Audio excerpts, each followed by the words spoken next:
গোলপার্কে shopping সেরে এবার তো একটু পেট পুজো করতে হবে নাকি, সেজন্য একটি বন্ধুর রেকমেন্ডেশনে পৌঁছে গেলাম ফার্স্ট ফ্লাশ বলে একটি ক্যাফেতে, যেটা গোলপার্কের কাছে আছে। তো তোমাদের প্রথমে ক্যাফে ট্যুরটা দিই। এটা একটা বুক কর্নার, যেখানে যারা বই পড়তে ভালোবাসো তারা গিয়ে এক কাপ কফি বা চা নিয়ে কিন্তু বেশ এনজয় করতে পারো জায়গাটা। আমার তো খুব ভালো লেগেছে। আর ওখানে বেশ ভালো ভালো চা বিক্রি হচ্ছিল, আমি দেখছিলাম। আর যদি আমি ক্যাফের অ্যাম্বিয়েন্সটা বলি, বেশ সুন্দর ছিল। একটা সিম্পল সাদামাটা একটা বাড়ির মধ্যে ক্যাফেটা, কিন্তু খুব শান্ত একটা পরিবেশ ছিল।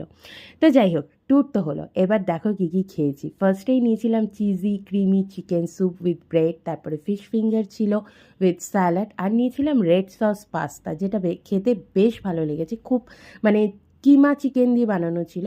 আর আমাদের দুজনেরই চয়েসটা ম্যাচ করে গেছে, তো পাস্তা নিয়েছে। রিফ্রেশমেন্টেরও প্রয়োজন, তাই একটা মোহিতো নিয়েছিলাম।